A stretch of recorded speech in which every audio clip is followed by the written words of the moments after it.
शमशान घाट पर एक शेड बनना है और चूंकि ये ऊपर है तो इसे चारों साइड से गार्डवाल बना करके उसका सौंदर्यीकरण का योजना है। आदमी अंतिम यात्रा में जहाँ आता है उस जगह को सुविधा युक्त बनाना, उस जगह को सुंदर बनाने का ये प्रयास है। युवा सड़क पर है रोजगार के लिए, समझ में नहीं आ रहा क्या करना है।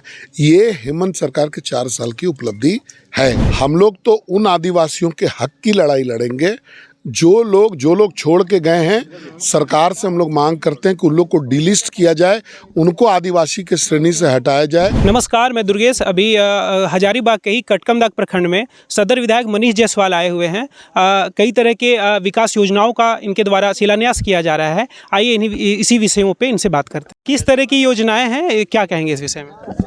देखिए, ये जो मुख्य सड़क है वहाँ से एक सड़क बनेगा और यहाँ से आगे होते हुए आगे शमशान घाट है। शमशान घाट पर एक शेड बनना है और चूंकि ये ऊपर है तो इसे चारों साइड से गार्डवाल बना करके उसका सौंदर्यीकरण का योजना है।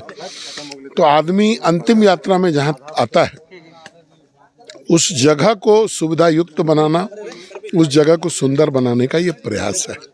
हेमंत सरकार का कहीं 29 तारीख को 4 साल पूरे हो रहे हैं। इस विषय पर बाबूलाल मरांडी द्वारा प्रेस कॉन्फ्रेंस भी आज किया गया। क्या कहेंगे इस विषय पर? देखिए, एक रिपोर्ट कार्ड हम लोगों ने जारी किया है 4 साल के विफलता का। 4 साल में 8,000 नौकरी, जबकि इनका वादा था कि 20,000 देंगे। विकास कहीं भी नहीं है, भ्रष्टाचार चरम पर है, लॉ एंड ऑर्डर की स्थिति जो है वो बद से बदतर है। अब आप देख रहे होंगे कि हजारीबाग में बच्चा चोरी भी होने लग गया, और सब चीज़ तो हो ही रहा था। कोयला बालू तो हम लोग सुनते थे, बच्चा भी चोरी हो रहा है। युवा सड़क पर है रोजगार के लिए, समझ में नहीं आ रहा क्या करना है। ये हेमंत सरकार के 4 साल की उपलब्धि है। विशेष तौर पर हम लोग 30 तारीख को इस विषय पर प्रेस कॉन्फ्रेंस करेंगे तो आपको पूरी जानकारी डिटेल से उस दिन देंगे। कुछ और जानना है, ये जो 48 मजदूर जो अभी विदेश में फंसे हुए हैं, क्या कहेंगे इस विषय में? देखिए, भारत सरकार प्रयास कर रही है उनको लाने के। हाँ, ये दुर्भाग्य है कि हमारे देश से लोगों को बाहर जाना पड़ता है और इस प्रकार की घटनाएं उनके साथ होती हैं। तो भारत सरकार प्रयासरत है और आप जानते हैं कि अगर मोदी जी किसी चीज़ को गंभीरता से लें तो उसका परिणाम क्या होता है।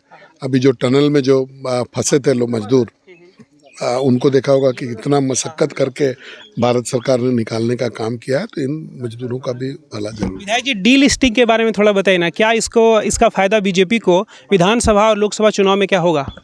देखिए, आप लोग प्रेस के लोग हर चीज़ को राजनीतिकरण के रूप में ही देखते हैं।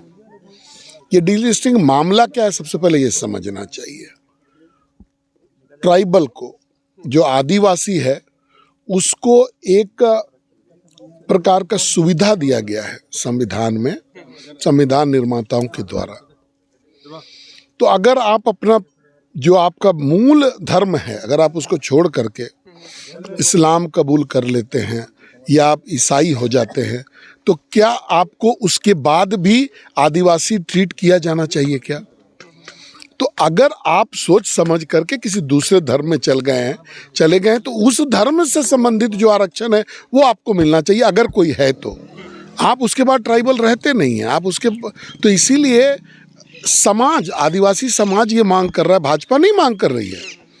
हम लोग तो सत्य को सत्य और असत्य को झूठ बोलने वाले लोग। इसका फायदा तो हुआ ना, और भी जो चुनाव हुए और अन्य राज्यों में डीलिस्टिंग का तो फायदा हुआ भी। देखिए, चुनाव में फायदा और नुकसान आप लोग जोड़िए।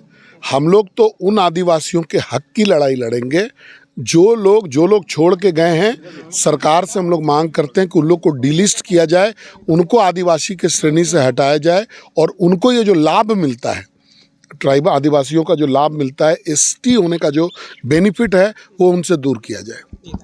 TheFollowUp.in. Like, share and subscribe. www.thefollowup.in